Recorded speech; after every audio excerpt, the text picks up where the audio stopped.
Hey friends, Martin here, host of Dad's Bedtime Stories, and before we begin tonight, I just wanted to let you in on something new. As a father, storyteller, and educator, I know how powerful and important reading can be. And that is why I've started turning some of my listener favorite series into full books. Many of you know that my Cards of Power book is out already, and I just released Wizardcraft 2.0, a polished and expanded version of the Wizardcraft adventure, following a character named Oliver, named after my son, as he's pulled into a digital world where he has to build a village, master magic, and face the Wizard King. So if you're looking for a fun way to get your kid excited about reading, check it out. You'll find the link in my newest episode, or just search for Wizardcraft 2.0 by Martin Gage. And now, on to the episode. Hello friends from across the nation, around the world, and throughout the Storyverse. I'm Martin, and you are listening to Dad's Bedtime Stories. Tonight we're headed back into the Spaceship universe, which if you haven't listened to before, you can kind of start anywhere, so you're good to listen to this one. And I believe we have a perfect listener suggestion. Let's check it out. Hi, my name is Ezra. I live in Ontario, Canada, and this is my suggestion for the Spaceship Series.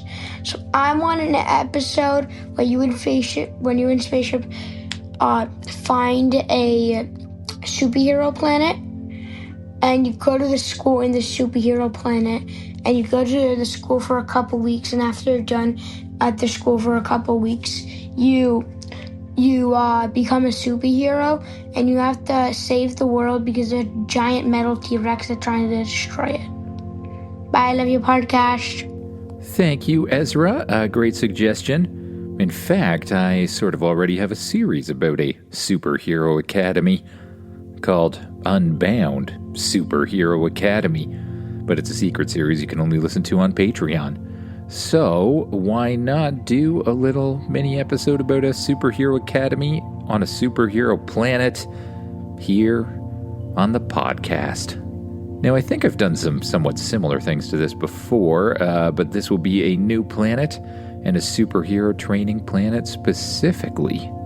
If you like the podcast, don't forget to rate it, review it, share it with a friend, and if you have a story idea of your own, my favorite way to get them is on SpeakPipe, though I do still look at the Google form.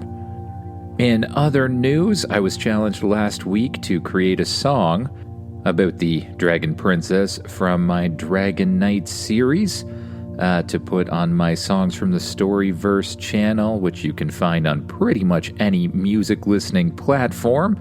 The artist name is The Storyverse, and the producer is Dad's Bedtime Stories if you want to check it out somewhere.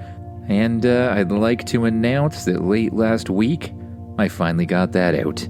It's called I Won't Be Your Dragon Thief, I believe, and it's from the point of view of the Dragon Princess in a pop-punk style. So check that out, let me know what you think, and if you have ideas for another song, maybe something else from the Storyverse that you think would make a good thing to listen to in the car or whatever, you can leave me those ideas on SpeakPipe or the Google form as well.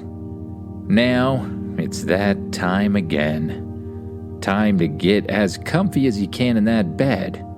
Close your eyes and imagine yourself doing what the kid in the story does. You find yourself aboard your trusty spaceship, a magically powered artificial intelligence that allows you to travel the cosmos and explore planets of all different kinds. Good morning, Spaceship says. Good morning, Spaceship. How are you? I am excellent. I have an interesting development. I have recently discovered a new planet. As you know, I am constantly searching for interesting planets to explore, I recently stumbled upon a planet full of superheroes. Additionally, it seems to have a superhero training school that advertises the ability to make anyone a superhero, whether they are born with powers or not. Really? You're saying there's a planet I can go to with a school that'll train me to be a superhero? That is exactly what I am saying. I suggest we check it out. Would you like me to set a course? Spaceship asks. Yeah, please do, you respond. And with that, the ship veers slightly to the left and speeds up even more. You find yourself blasting through a crazy wormhole at incredible speeds, before eventually popping out the other side, floating high above a very Earth-like planet. From where you are, it looks like a marble made of blue, green, and white. You sit down in Spaceship's control chair, grab a hold of the control stick, and press forward on the throttle, taking manual control of the ship and blasting down towards the planet. You head through the atmosphere, below the clouds, until you're floating over a beautiful planet full of superheroes. Now, from high up in the sky, it's kind of hard to tell what the planet is full of, but in this case, it's wildly obvious. Everywhere you fly, you see people with different powers blasting around. A man covered in flames flies past your window. A person who's transformed into a giant stomps along beside you. You pass through groups of superheroes currently involved in some sort of laser battle.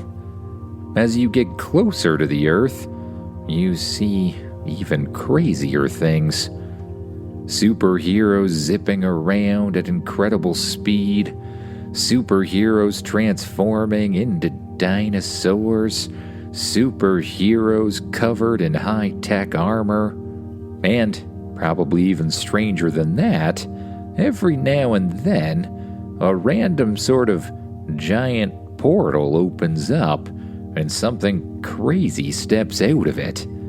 For example, a portal just like that opens up to the left-hand side of the ship, and you watch a gigantic Godzilla-like monster step out and begin attacking the city, before it's suddenly attacked by a whole bunch of superheroes on the planet. What's that about, you ask? I believe that is part of the reason that this planet has so many superheroes, Spaceship answers. It seems it is stuck in what we call a confluence, on the border of other realities that sometimes open into this one, unleashing chaos, monsters, and sometimes fun. The people of this planet have had to adapt to constant and random attacks, causing them to create a superhero academy and to slowly genetically engineer the population into superhumans. Cool. I think. I mean, well, the superhero part is pretty cool, but the constant attacks from otherworldly creatures would be kind of an annoying thing, you realize. And then you see it. The Superhero Academy. A gigantic building surrounded by other gigantic buildings that look kind of like giant sports stadiums. I will engage invisibility mode and land incognito. Spaceship shimmers around you. in order to let you know that it's truly disappeared from the sight of anyone else. You slowly lower down towards the campus of the Superhero Academy and land between a couple of trees. This should be a perfect hiding spot. I will wait here in case you need me. You walk over to the back hatch and open it up. To anyone looking directly at the door, it would look like it appeared out of nowhere, or perhaps like a portal to the inside of a spaceship. You quickly step outside, and the door closes behind you, leaving nothing for anyone else to see. You scan the area, and luckily no one was watching. You begin to walk out of the little treed area and over toward the front of the building, where you see welcome signs and lines of people walking forward. "Superhero Registration Day," one voice says. "Line up here to register your superpower." You get in a line of other very human-looking people who are waiting to presumably register their superpower and attend the academy. When it's finally your turn, a lady behind the counter says, "Welcome. What is your superpower?" I don't have a superpower. I was told even people who didn't have superpowers could go here," you say. "Ah, yes, that's true. Only you're in the wrong line.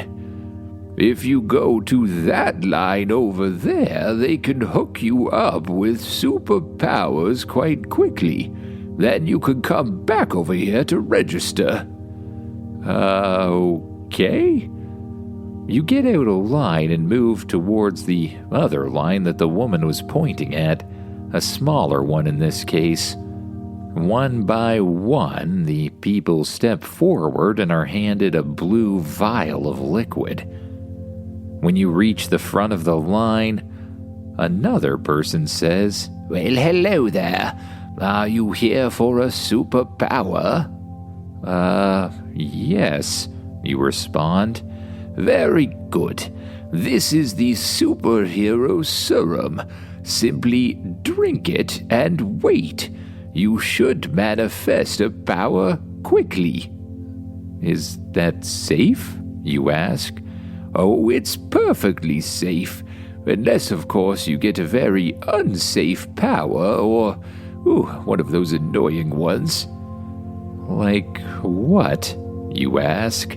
"Oh, I once had a guy who turned into a blob of goo. Completely useless, really. He had to live the rest of his life like that.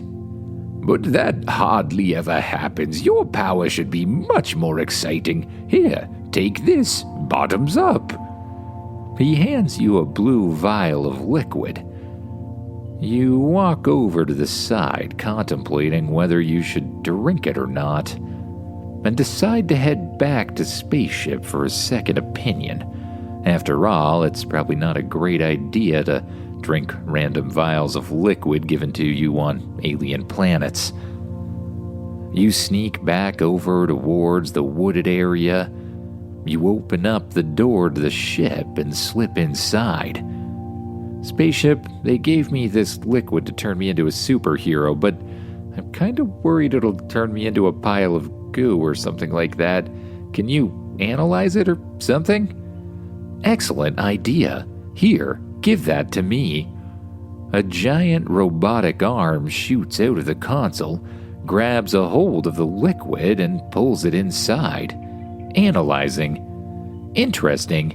It seems this liquid interacts with human DNA, causing it to mutate in different ways depending on the mix. "Is it safe to take?" you ask. I really don't want to turn into a blob forever."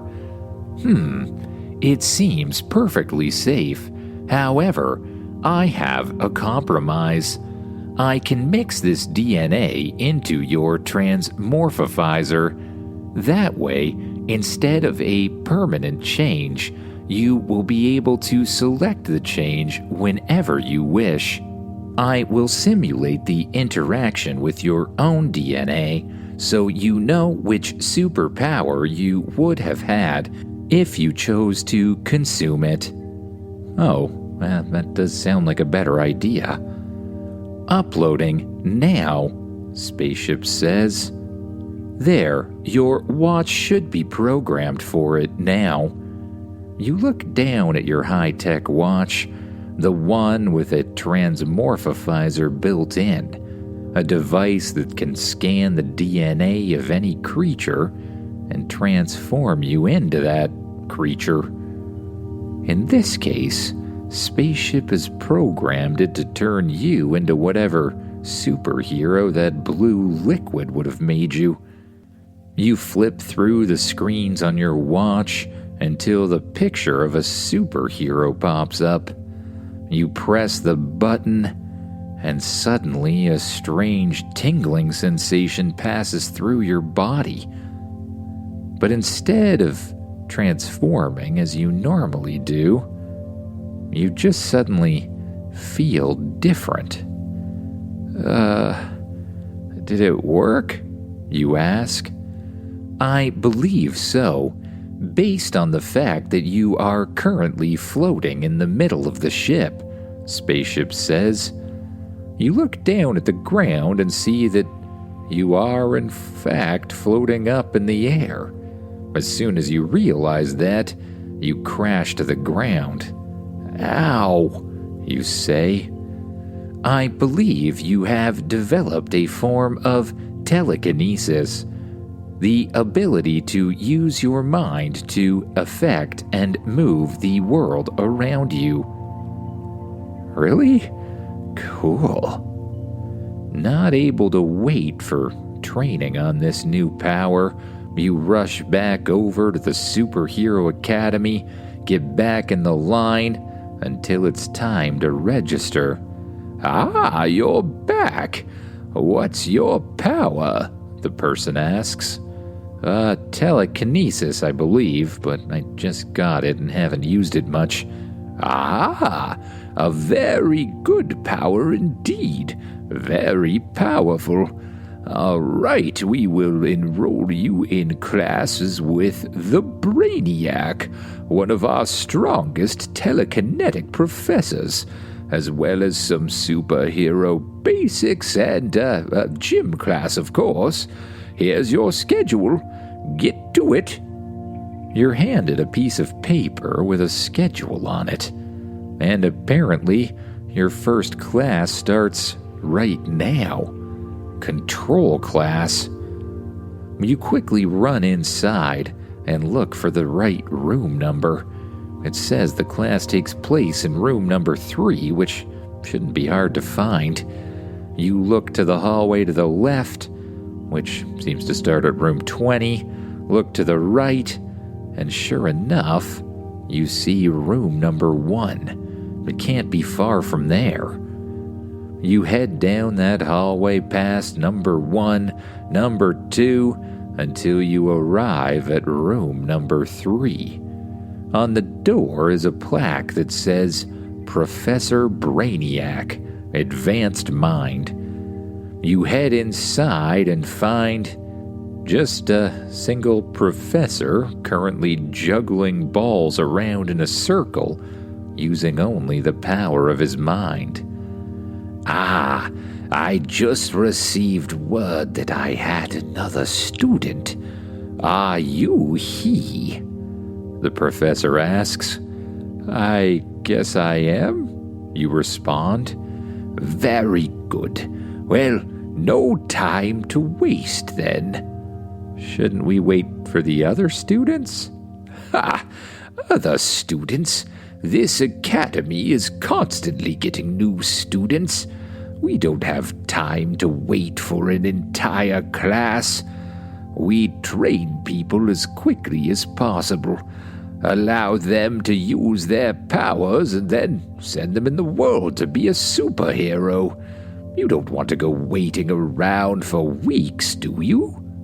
Well, I feel like being fully trained is probably a good idea. Nonsense! The man interrupts. You will be fully trained by the end of the week. Now, it's time to begin. Our first lesson is control. The advanced mind allows you to reach out and grab objects around you. A plan that is only useful if you can control them precisely. Today, we will start with juggling these balls. A series of tennis balls float up off of a table and over towards you. Now, reach out with your mind. Feel the objects in front of you and grab onto them.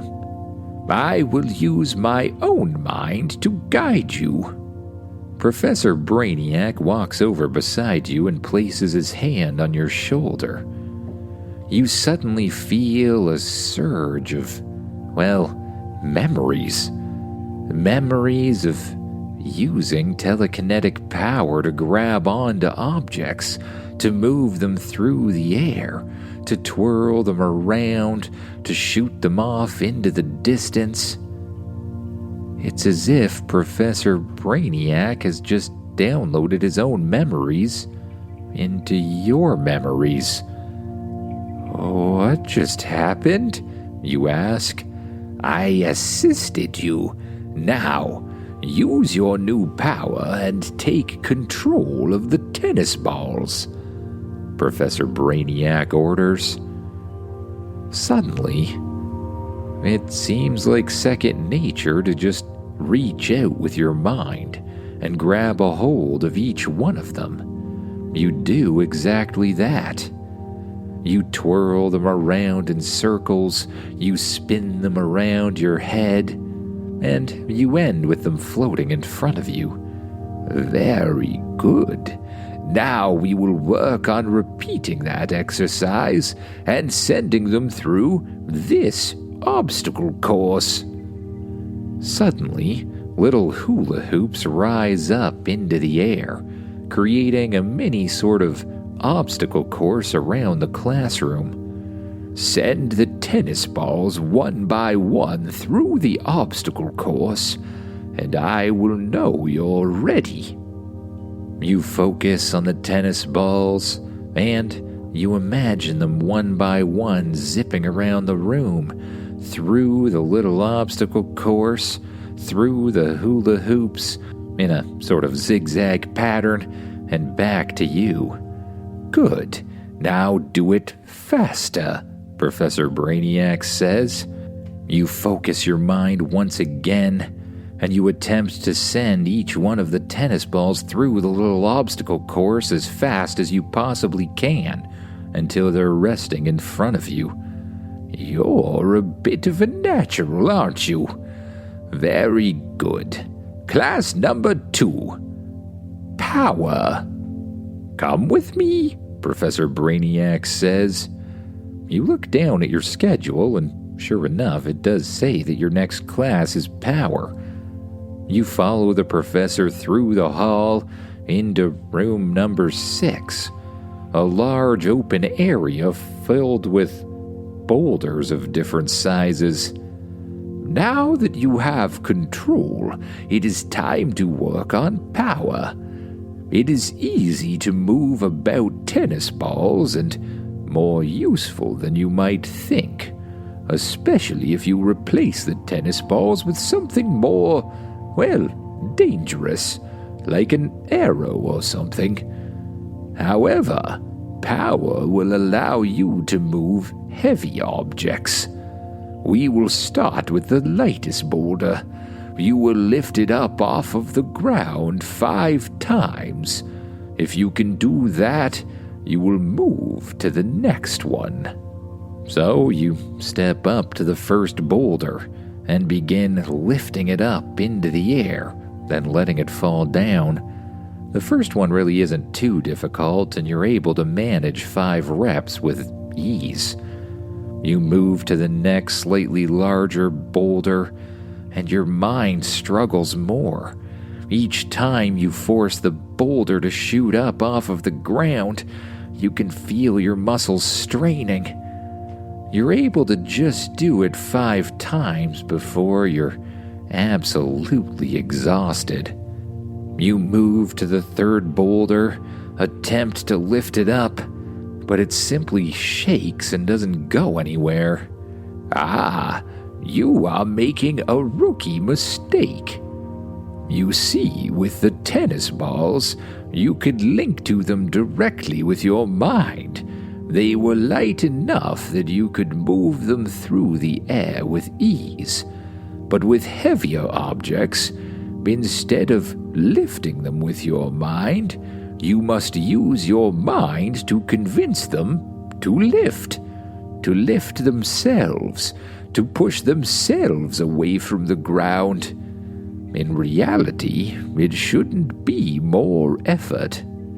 To demonstrate, the professor reaches his hand over towards the largest boulder, one that must be 4 or 5 tons in size, and easily floats it up off of the ground and over in front of you. You try, he says. You reach your mind out to the boulder, focus on it floating up in the air, but again it doesn't budge. You think about what the professor said, making the boulder push itself up off of the ground instead. And instead of trying to lift it, you convince it. You ask it to push against the ground itself.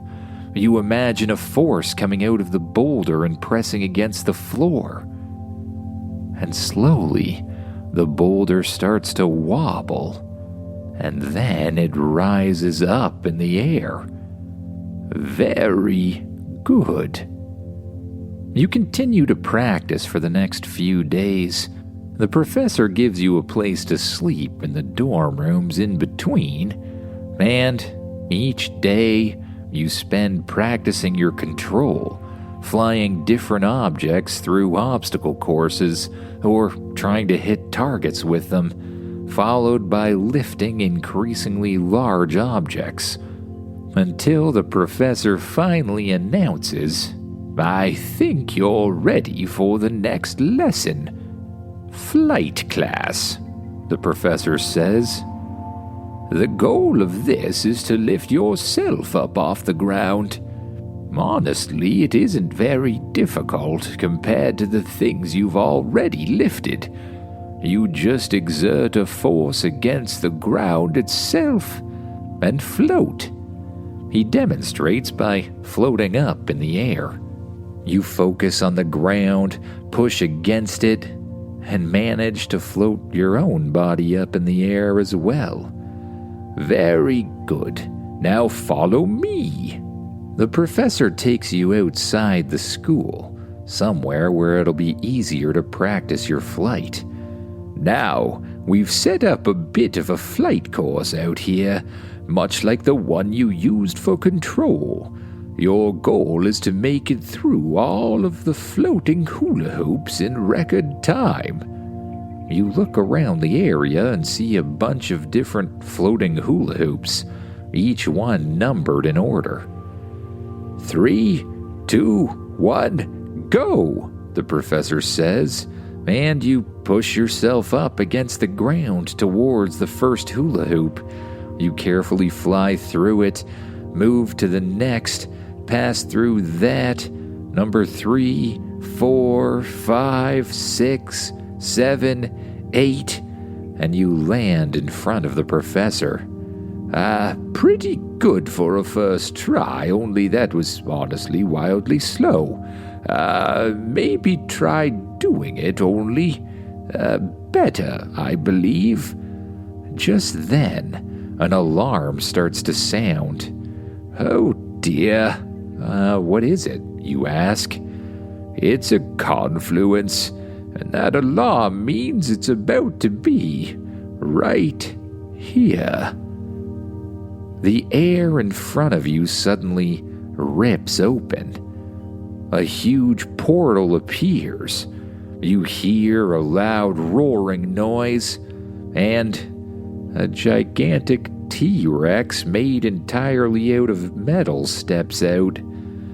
Not a mechanical T-Rex again, Professor Brainiac says.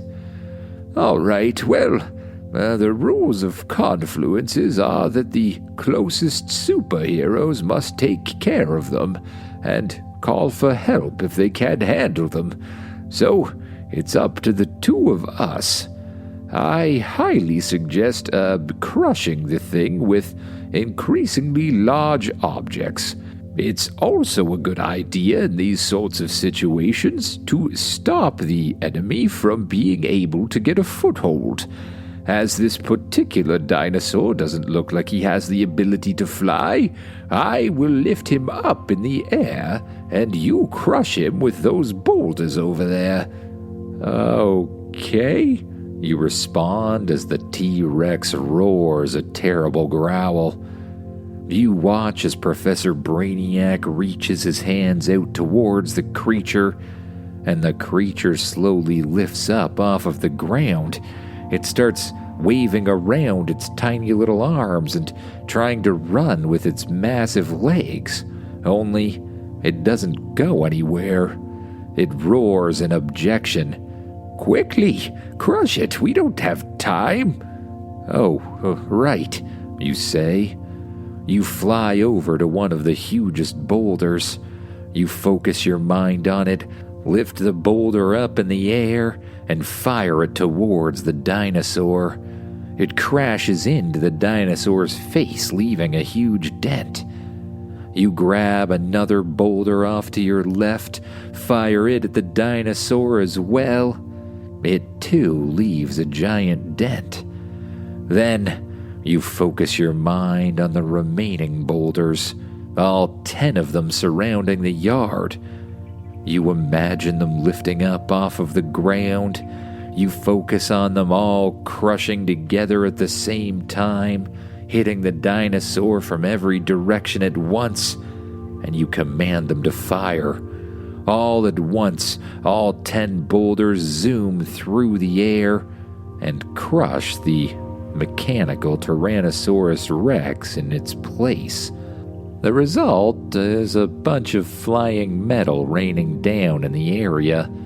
You use your telekinetic power to make sure it doesn't smash into you, and allow it to fall beside. Well, very good, young one. I would say that despite your flying ability not really being up to snuff, you are ready to be a superhero. You have reached level 1. You may now fight any creatures who come through confluences on your own. The professor walks over to you and pins a badge to your chest that says Superhero Level 1. Thanks, you say. What now? Now you go off and learn to be a superhero on your own. I've given you the basics. You can clearly fight a robotic T-Rex, so I'd say you're ready. Congratulations.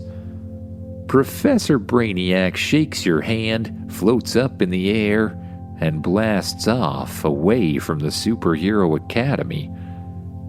Not sure what else to do, you float up in the air as well and fly back over to where you left Spaceship. You land on the ground, look to the left and right to make sure no one else is around you, and open up the invisible door. You step inside, closing the door behind you. Welcome, Spaceship says. Are you now a superhero? I think so, you respond, as you head over to the couch and lay down on it. Very good. I will find our next adventure. Spaceship lifts up off of the ground, blasts up through the clouds, and out into space. as you lay on the couch and think about the experience you just had. You close your eyes and focus on your breath. You remember the way you were able to lift up all of the tennis balls with your mind, the way you could command boulders to lift off the ground and shoot through the air. And with each breath, you allow your muscles to sink down into the couch a little bit more, letting go of any tension. The more you breathe, the deeper you sink, and the deeper you sink, the better you feel. Slowly, it begins to feel like you're floating on a nice fluffy cloud. You allow your eyes to fully close.